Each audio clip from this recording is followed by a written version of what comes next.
बिस्मिल्लाहिर्रहमानिर्रहीम।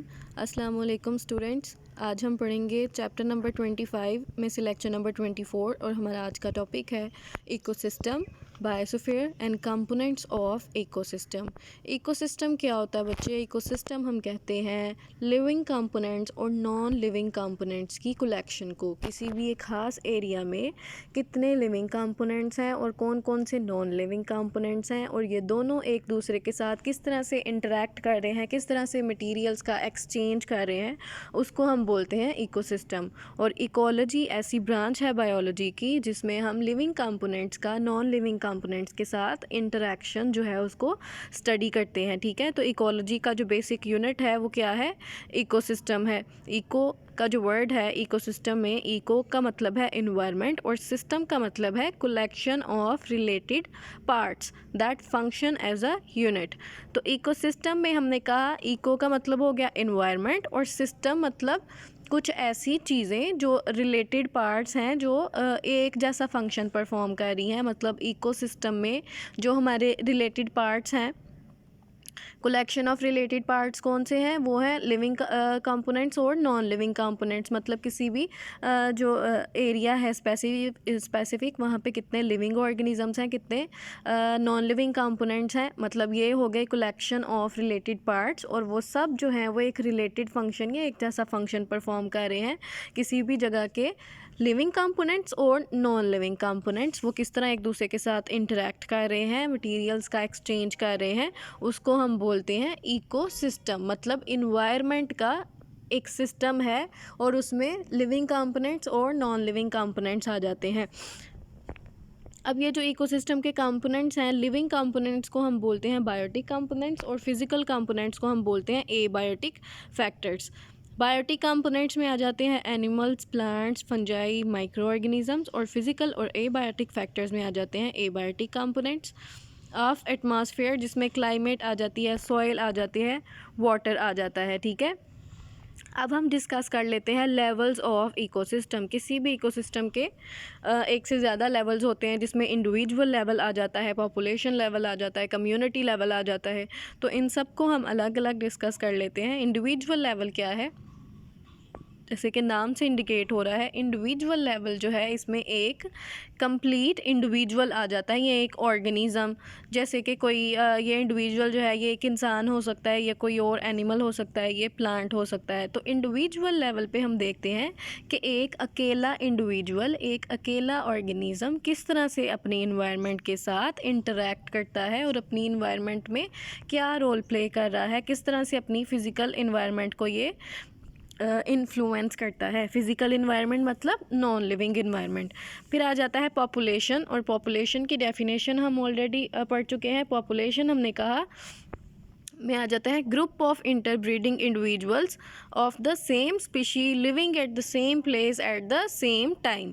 ठीक है, किसी भी एक स्पीशी के ऑर्गेनिज्म जो एक जगह पे एक ही टाइम में रह रहे होते हैं और वो इंटरब्रीडिंग इंडिविजुअल्स हैं, उनको हम बोलते हैं पॉपुलेशंस। ठीक है, तो किसी भी इकोसिस्टम में एक से ज़्यादा पॉपुलेशंस हो सकती हैं। मतलब डिफरेंट स्पीशीज़ की पॉपुलेशंस जो हैं वो एक इकोसिस्टम के अंदर प्रेजेंट हो सकती हैं, जिस तरह से प्लांट की पॉपुलेशन या एनिमल की पॉपुलेशन। ठीक है, तो अब ये जो डिफरेंट पॉपुलेशंस हैं ये इंडिपेंडेंट नहीं होती हैं एक दूसरे से, बल्कि ये एक दूसरे के ऊपर क्लोजली डिपेंडेंट होती हैं।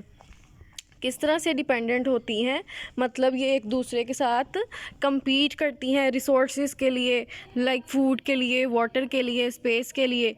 ठीक है, और जिस तरह हम फूड चेन में पढ़ते हैं, फूड वेब में हम पढ़ते हैं कि एक ऑर्गेनिज़म जो है वो दूसरे ऑर्गेनिज़म का फूड भी होता है। तो इस तरह से एक जो पॉपुलेशन है वो दूसरी स्पीशी की पॉपुलेशन के ऊपर फूड के लिए डिपेंड कर रही होती है।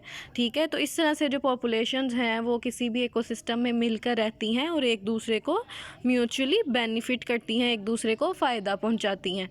ठीक है, थर्ड जो लेवल है वो आ जाता है कम्युनिटी लेवल। कम्युनिटी हम कहते हैं कि डिफरेंट स्पीशीज़ की पॉपुलेशन का एक जगह पे रहना। populations of different species at the same time in the same place within an ecosystem are called community। मतलब डिफरेंट जो स्पीशीज़ हैं, पॉपुलेशन हम कहते हैं कि एक ही स्पीशी के ऑर्गेनिज्म का किसी एक जगह पे रहना, वो एक पॉपुलेशन होती है। तो दूसरी स्पीशीज़ की जो पॉपुलेशंस हैं, मतलब डिफरेंट स्पीशीज़ की पॉपुलेशन का एक जगह पर मिल के रहना, उसको हम बोलते हैं कम्युनिटी। जिस तरह हम फॉरेस्ट कम्युनिटी देख लेते हैं, वहाँ पे हमें प्लांट्स की पॉपुलेशन दिखाई देती है, वहाँ पे हमें डिफरेंट तरह के एनिमल्स की पॉपुलेशन, वहाँ पे रैट्स हैं, वहाँ पे स्नेक्स हैं, ठीक है। तो इस तरह से लाइंस हैं। तो डिफरेंट स्पीशीज़ की पॉपुलेशन जो है वो एक जगह पे यानी फॉरेस्ट में इकट्ठी मिल के रह रही होती हैं, तो उसको हम बोलते हैं कम्युनिटी, जिसमें हमने एग्जाम्पल ले ली फॉरेस्ट कम्युनिटी। तो किसी भी एक कम्युनिटी में जितनी भी पॉपुलेशंस होती हैं वो एक दूसरे के साथ इंटरकनेक्टेड होती हैं। ऐसा तो नहीं होता कि जो रैट की पॉपुलेशन है वो बिल्कुल अपने एनवायरनमेंट के साथ या दूसरे लिविंग ऑर्गेनिजम्स के साथ इंटरेक्ट नहीं करती, बल्कि उसने अलग थलग अपनी एक दुनिया बसाई होती है। ऐसा नहीं होता। जितनी भी स्पीशीज़ की पॉपुलेशंस होती हैं वो एक दूसरे के साथ इंटरकनेक्टेड होती हैं, एक दूसरे के साथ इंटरेक्ट करती हैं और एक दूसरे के साथ जो है वो मटेरियल्स का एक्सचेंज करती हैं, ठीक है। तो कम्युनिटी में भी जो डिफरेंट पॉपुलेशंस होती हैं वो एक दूसरे के ऊपर डिपेंडेंट होती हैं और एक दूसरे के साथ compete भी करती हैं रिसोर्सेज के लिए, फूड के लिए, शेल्टर के लिए, स्पेस के लिए, ठीक है। उसके बाद आ जाता है बायोम। बायोम हम कहते हैं कि लार्ज रीजनल कम्युनिटी है किसी भी एरिया की जो अपने क्लाइमेट के थ्रू डिटरमिन की जा सकती है। बायोम क्या है? किसी भी एरिया की लार्ज कम्युनिटी है, एक लार्ज कम्युनिटी जो एक बहुत ज़्यादा जियोग्राफिकल एरिया के ऊपर फैली हुई होती है, मतलब उसने बहुत ज़्यादा जियोग्राफिकल एरिया कवर किया हुआ होता है। ऐसी कम्युनिटी को हम बोलते हैं एक बायोम। किसी भी जगह का जो है वो एक जो मेजर इकोसिस्टम होता है उसको हम बोलते हैं कि ये वहाँ का बायोम है और उसको हम उसके क्लाइमेट के थ्रू जो है वो डिटरमिन कर सकते हैं। इसका क्या मतलब है बच्चे? जिस तरह से हम ले लेते हैं कि एक है डेज़र्ट बायोम है, मतलब एक डेज़र्ट कम्युनिटी है जो बहुत ज़्यादा जियोग्राफिकल एरिया के ऊपर फैली हुई है, बहुत ज़्यादा एरिया उसने कवर किया हुआ है। तो क्या हम डेज़र्ट के क्लाइमेट को देखते हुए ये नहीं बता सकते कि वहाँ पे कौन से प्लांट्स होंगे, किस तरह के प्लांट्स वहाँ पे रह सकते हैं या एनिमल्स जो हैं वहाँ पे डेज़र्ट एरिया में हो सकते हैं? हम जो डेज़र्ट का इन्वायरमेंट है वो यूजुअली वहाँ का जो टेम्परेचर है वो हॉट होता है, तो हम हॉट टेम्परेचर को माइंड में रख के हम ये अंदाज़ा लगा सकते हैं कि वहाँ पे ऐसे एनिमल्स होंगे या ऐसे प्लांट्स होंगे जो ज़्यादा टेम्परेचर में सर्वाइव कर सकते हैं। क्या वहाँ पे डेज़र्ट एरिया में पोलर बियर्स सर्वाइव कर सकते हैं? पोलर बियर्स जो हैं वो कोल्ड एरियाज़ में रहते हैं, जो बहुत ज़्यादा सर्दी वाले इलाकों में रहते हैं, जो बहुत ज़्यादा जो कोल्ड इन्वायरमेंट है उसको सर्वाइव कर सकते हैं। तो पोलर बियर्स कभी भी एक डेजर्ट इन्वायरमेंट में हमें नहीं मिल सकते, ठीक है। तो फिर डेजर्ट इन्वायरमेंट में हमें पता है कि वहाँ पे रैट्स वगैरह, वहाँ पे स्नेक्स, वहाँ पे प्लांट्स में हम कैक्टस वगैरह, तो ये सारे प्लांट्स या एनिमल्स की स्पीशीज़ जो हॉट इन्वायरमेंट में या ज़्यादा टेम्परेचर को सर्वाइव कर सकती हैं वही ऐसे एरिया में पाई जाती होंगी, ठीक है। तो बायोम जिसकी एग्जांपल हमने देखी कि एक लार्ज रीजनल कम्युनिटी है जो बहुत ज़्यादा जियोग्राफिकल एरिया के ऊपर फैली हुई है, जो अपने क्लाइमेट के थ्रू डिटरमिन की जा सकती है, उसको हम बोलते हैं बायोम। बायोम जो है एक लार्ज रीजनल कम्युनिटी है बेसिकली, ठीक है। तो ये कम्युनिटी है तो इसमें बहुत ज़्यादा प्लांट्स और एनिमल्स की डिफरेंट पॉपुलेशंस आ जाती हैं और हर बायोम को जो है हम हर बायोम की एक स्पेसिफिक करैक्टरिस्टिक होती है, मतलब वहाँ पे एक स्पेसिफिक तरह के प्लांट्स या स्पेसिफिक तरह के एनिमल्स जो हैं वो पाए जाते हैं। जिस तरह हमने डेजर्ट में कहा कि वहाँ पे कैक्टस पाए जाते हैं, इस तरह हम फॉरेस्ट कम्युनिटी में देखेंगे तो वहाँ पे ट्रीज़ होंगे, इस तरह हम ग्रास लैंड में देखेंगे तो वहाँ पे ग्रास होगी, वेजिटेशन होगी। तो हर बायोम की एक स्पेसिफिक तरह की वेजिटेशन या करैक्टरिस्टिक होती है जिससे हम उसके इन्वायरमेंट के थ्रू भी डिटरमिन कर सकते हैं। बायोम जो है वो सारी दुनिया के बायोम्स, इस प्लैनेट अर्थ के ऊपर जितने भी बायोम्स हैं, जिसे हमने डेजर्ट बायोम कहा, फॉरेस्ट बायोम है, श्रब्स वगैरह हैं, ठीक है, सेमी डेजर्ट है, तो ये सारे जो बायोम्स हैं ये सब मिल के एक बनाते हैं पूरे प्लैनेट का इकोसिस्टम। जो हमारा पूरा प्लैनेट अर्थ है उसका एक पूरे का पूरा इकोसिस्टम बनाते हैं जिसको हम बोलते हैं प्लानिटरी इकोसिस्टम, ठीक है। इस प्लैनेट के ऊपर, अर्थ के ऊपर जितने भी डिफरेंट बायोम्स हैं, जितनी भी लार्ज रीजनल कम्युनिटीज़ हैं, वो सब मिलके इस प्लैनेट का इकोसिस्टम बनाती हैं, जिसको हम क्या कहते हैं, प्लैनेटरी इकोसिस्टम। अब हम पढ़ते हैं बायोस्फीयर के बारे में। बायोस्फीयर क्या है? हमें पता है कि अर्थ को हम डिफरेंट लेयर्स में डिवाइड करते हैं, ठीक है। अर्थ की बहुत ज़्यादा लेयर्स हैं। तो अर्थ की वो लेयर जहाँ पे लिविंग ऑर्गेनिजम्स पाए जाते हैं, मतलब अर्थ की जो सरफेस वाली, हम सरफेस पे रहते हैं ना, हम अर्थ के अंदर तो नहीं रहते। तो अर्थ की जो सरफेस वाली थिन लेयर है जिसमें लिविंग ऑर्गेनिजम्स एग्जिस्ट करते हैं, उसको हम बोलते हैं बायोस्फीयर, ठीक है। तो बायोस्फीयर में जो ऑर्गेनिजम्स रहते हैं वो क्या करते हैं, अपने इन्वायरमेंट के साथ ना सिर्फ वो ऑर्गेनिज्म एक दूसरे के साथ इंटरेक्ट करते हैं, बल्कि अपने इन्वायरमेंट के साथ भी इंटरेक्ट करते हैं, अपने इन्वायरमेंट को मॉडिफाई करते हैं, और ये अपने इन्वायरमेंट के केमिकल और फिज़िकल कंडीशंस को भी उनके साथ भी इंटरेक्ट करते हैं, ठीक है। किस तरह अपने इन्वायरमेंट के साथ इंटरेक्ट करते हैं लिविंग ऑर्गेनिजम्स? लिविंग ऑर्गेनिज्म हमें पता है कि वो अपने फिज़िकल इन्वायरमेंट या फिज़िकल इन्वायरमेंट के कंपोनेंट, जिसमें हमने कहा एयर आ गई, वाटर आ गया, सॉइल आ गई, इन सब को क्या करते हैं, यूज़ करते हैं और इनको चेंज कर रहे हैं। जैसे जैसे हम कहते हैं कि जो लिविंग ऑर्गेनिज्म है, शुरू में अर्थ के ऊपर बस एक थोड़ा सा एरिया था, एक लोकलाइज्ड एरिया था जहाँ पे ह्यूमन पॉपुलेशन रहती थी। फिर आहिस्ता आहिस्ता ह्यूमन पॉपुलेशन में इतना इजाफा हो गया कि पूरी अर्थ के ऊपर जो है वो ह्यूमंस फैल गए। तो क्या जो ह्यूमन पॉपुलेशन में इजाफा हुआ है उसने हमारी अर्थ में कोई चेंजिंग नहीं लेके आए? क्या उस अर्थ में हमने अपनी अर्थ की इन्वायरमेंट को मॉडिफाई नहीं किया है? पहली बात तो ये है कि ह्यूमंस ने जो है वो डिफरेंट तरह की डेवलपमेंट्स करके अपनी जो अर्थ है उसको मॉडिफाई किया, उसको चेंज किया। इसके साथ साथ हम अपनी इन्वायरमेंट के जो केमिकल कंपोनेंट्स हैं, मतलब हमारी इन्वायरमेंट जो गैसेस हैं, उनमें भी डिफरेंट गैसेस को ऐड किया, जैसा डिफरेंट फैक्ट्रीज से डिफरेंट तरह के केमिकल्स रिलीज़ होते हैं। इसी तरह हम कहते हैं हमारी ओजोन की लेयर जो है वो डिप्लीट कर रही है। तो हमारी इन्वायरमेंट जो है इसकी कंपोजिशन चेंज हो रही है, और ये कर रहे हैं लिविंग ऑर्गेनिजम्स, ठीक है। तो बायोस्फीयर में जो लिविंग ऑर्गेनिजम्स रहते हैं वो ना सिर्फ एक दूसरे के साथ इंटरेक्ट करते हैं, बल्कि इन्वायरमेंट के साथ इंटरेक्ट करते हैं और इन्वायरमेंट में चेंज लेके आ रहे हैं, ठीक है। अब हैबिटेट क्या है? हैबिटेट जो है वो एक्चुअल लोकेशन और place where an organism live. कोई भी ऐसी जगह जहाँ पे एक ऑर्गेनिज्म रहता है उसको हम उसका हैबिटेट बोलते हैं। जिस तरह हम इंसानों की बात करते हैं तो हम कहाँ पे रहते हैं, हमारा एक स्पेसिफिक घर है जहाँ पे हम रहते हैं, तो वो जो हमारा घर है वो हमारा क्या है, हैबिटेट है। तो इसी तरह से जो एनिमल्स हैं वो भी एक ख़ास जगह पे रहते हैं। जिस तरह से डिफरेंट परिंदों को हम देखते हैं कि उन्होंने दरख्तों के ऊपर घोंसले बनाए होते हैं और वो उनमें रहते हैं। तो वो जो घोंसला है, वो नेस्ट है, वो उस एनिमल का क्या है, वो उसका हैबिटेट है, ठीक है। तो हैबिटेट क्या है? ऐसी जगह जहाँ पे कोई लिविंग ऑर्गेनिज्म रहता है वो उसका हैबिटेट कहलाता है, ठीक है। फिर आ जाता है इकोलॉजिकल निच। जो इकोलॉजिकल निच है वो क्या है? निच की डिफरेंट डेफिनेशंस जो हैं वो डिफरेंट साइंटिस्ट ने दी हैं। एक साइंटिस्ट है जिसका नाम है जोसेफ ग्रिनल। वो एक अमेरिकन ऑर्निथोलॉजिस्ट था। 1917 में उसने जो थी फर्स्ट टाइम निच की टर्म दी थी, और उसने कहा कि निच जो है वो क्या है, कोई भी स्पीशी किसी इकोसिस्टम में रहते हुए क्या रोल प्ले करती है उसको उस स्पीशी की हम निच बोलते हैं।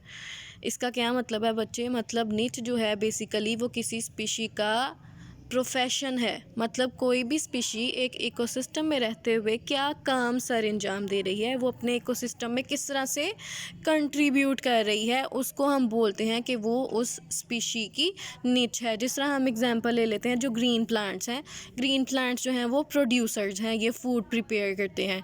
तो ये जो फूड प्रिपेयर करना है वो उनका प्रोफेशन है। तो इसका मतलब है कि वो क्या है, उनकी ग्रीन प्लांट्स की निच है, ठीक है। तो निच जो है बेसिकली ये किसी भी स्पीशी का एक कम्युनिटी में रहते हुए उसका प्रोफेशन होता है, ठीक है। फिर निच की एक और डेफिनेशन क्या दी गई? Ultimate distributional unit with in which a species is restrained by the limitation of its physical structure and it's physiology.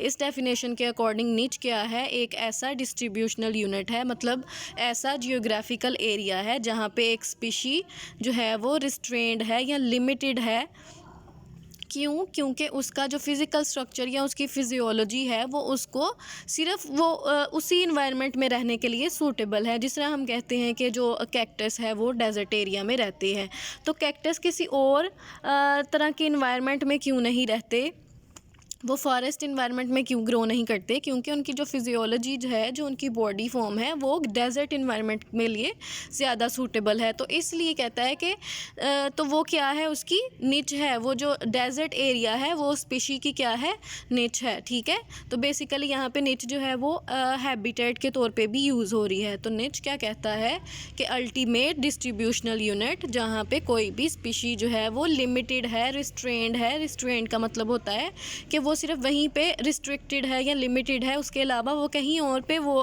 Cactus plant grow नहीं कर सकता, क्योंकि उसका फिज़िकल स्ट्रक्चर या उसकी फिजियोलॉजी ऐसी है जो उसको डेजर्ट के अलावा किसी और इन्वायरमेंट में रहने के लिए सूटेबल नहीं बनाती। ठीक है, फिर चार्ल्स एल्स्टन जो है वो कहता है, चार्ल्स एल्स्टन एक साइंटिस्ट था, वो कहता है कि निच जो है वो basic role of an organism in the community, कि एक कम्युनिटी में ऑर्गेनिज्म जो है वो क्या रोल प्ले करता है, मतलब what it does and for living community its relationship to its food and enemies, के किसी भी कम्युनिटी के अंदर रहते हुए कोई भी स्पीशी जो है वो क्या रोल प्ले करती है, और वो फूड हासिल करने के लिए फूड किस तरह से ऑब्टेन करती है अपने एनिमीज़ के साथ, उसका रिलेशनशिप क्या है, उसको हम बोलते हैं निच। मतलब डिफरेंट डेफिनेशंस निच की हमारे पास आएंगी। ठीक है, फिर आ जाता है चार्ल्स एल्स्टन। चार्ल्स एल्स्टन ने कहा कि निच जो है वो किसी भी स्पीशी की ऑक्यूपेशन है, मतलब किसी भी स्पीशी का पेशा है, उसका प्रोफेशन है कि कोई भी ऑर्गेनिज्म या कोई भी स्पीशी एक कम्युनिटी में रहते हुए क्या रोल प्ले करती है। कहता है किसी भी इकोसिस्टम के अंदर जितने भी लिविंग ऑर्गेनिजम्स हैं उन सब की डिफरेंट डिफरेंट जॉब्स होती हैं, उन सब का डिफरेंट डिफरेंट प्रोफेशन होता है। मतलब एक इकोसिस्टम के अंदर जितने भी लिविंग ऑर्गेनिज्म रह रहे हैं सब कोई ना कोई रोल प्ले कर रहे होते हैं। ठीक है, तो वो जो वो रोल प्ले करते हैं उसको हम बोलते हैं कि वो उनकी निच है। ठीक है, इसी तरह से इकोलॉजिकल निच जो है कहता है कि एक और डेफिनेशन हमारे पास निच की आ जाती है कि निच क्या है, हाउ स्पीशीज़ जो हैं वो किस तरह से फूड, एनर्जी या मटेरियल को ऑब्टेन करती हैं, कि कोई भी लिविंग ऑर्गेनिज्म किस तरह से फूड ऑब्टेन करता है या किस तरह से एनर्जी ऑब्टेन करता है, वो उसकी निच होती है। मतलब वे ऑफ गेटिंग न्यूट्रिशन जो है वो उसकी इकोलॉजिकल निच कहलाती है। ठीक है, एग्जांपल क्या दिया है कि जो प्रीडेटर प्रे रिलेशनशिप है, प्रेडेटर्स जो हैं वो प्रे पे अटैक करते हैं, प्रे जो हैं वो प्रीडेटर के फूड के तौर पे यूज़ होते हैं। ठीक है, तो ये उनका क्या है, उनकी निच है। ये जो प्रीडेटर प्रे रिलेशनशिप है, प्रीडेटर की निच क्या है कि वो प्रीडेटर पे प्रे पे अटैक करके इस तरह से अपना फूड ऑब्टेन करता है। हमने इकोलॉजिकल निच की डेफिनेशन क्या पढ़ी थी कि कोई भी लिविंग ऑर्गेनिज्म किस तरह से एनर्जी या मटेरियल हासिल करता है। तो प्रीडेटर जो है वो किस तरह से एनर्जी हासिल कर रहा है, प्रे पे अटैक करके। ठीक है, तो ये उसकी क्या है, उसकी निच है। ठीक है, इसी तरह कहता है कि निच में इन्वायरमेंट के तमाम फिज़िकल फैक्टर्स या नॉन लिविंग फैक्टर्स आ जाते हैं जो किसी भी ऑर्गेनिज्म के सर्वाइवल के लिए ज़रूरी होते हैं, जैसे रेंज ऑफ टेम्परेचर है, अमाउंट ऑफ ह्यूमिडिटी है, pH of the water and soil है। मतलब ह्यूमंस जो हैं वो कितने टेम्परेचर रेंज में सर्वाइव कर सकते हैं। हाँ, सपोज़ कर लेते हैं कि ह्यूमंस जो हैं वो 1 डिग्री सी से 50 डिग्री सी के टेम्परेचर के दरमियान जो है वो सर्वाइव कर सकते हैं। तो ये क्या है, ये ह्यूमंस की निच है। ठीक है, physical factors of the environment necessary for survival, उसको भी हम क्या बोलते हैं, निच बोलते हैं। अब हम देख लेते हैं कंपोनेंट्स ऑफ इकोसिस्टम। हमने कहा कि इकोसिस्टम में 2 कंपोनेंट्स आ जाते हैं, बायोटिक कंपोनेंट्स जिसमें तमाम लिविंग ऑर्गेनिजम्स आ जाएंगे लाइक प्लांट्स और एनिमल्स जो बायोस्फीयर में रह रहे हैं, और बायोस्फीयर जो है वो कहता है वो कितना एरिया आ जाता है, जो हमने कहा कि थिन लेयर ऑफ अर्थ है जहाँ पे लिविंग ऑर्गेनिज्म रहते हैं उसको हम बायोस्फीयर कहते हैं। तो कितना एरिया आ जाता है बायोस्फीयर में, कहता है almost 8 to 10 kilometres to the upper reaches of atmosphere and also the same distance into the depth of ocean, यानी 8 से 10 किलोमीटर अर्थ से जो एटमॉस्फेयर है, मतलब हम अर्थ से एटमॉस्फेयर तक 8 to 10 किलोमीटर्स तक चले जाएं, या फिर deep down in the ocean 8 to 10 kilometres तक हम चले जाते हैं, तो इस एरिया में, इतने एरिया में लिविंग ऑर्गेनिजम्स पाए जाते हैं। इसको हम बोलते हैं बायोस्फीयर, ठीक है। और एबायोटिक कंपोनेंट्स में तमाम नॉन लिविंग कंपोनेंट्स आ जाते हैं, लाइक एयर आ जाती है, वाटर आ जाता है, सॉइल आ जाता है। तो ये सब क्या है, एबायोटिक कंपोनेंट्स हैं। इसमें एटमॉस्फेयर आ गई, हाइड्रोस्फीयर आ गया और लिथोस्फीयर। एटमॉस्फेयर मतलब एयर, हाइड्रोस्फीयर मतलब वाटर और लिथोस्फीयर अर्थ या सॉइल, ठीक है। तो ये सब क्या है, एबायोटिक कंपोनेंट्स हैं एनवायरनमेंट के।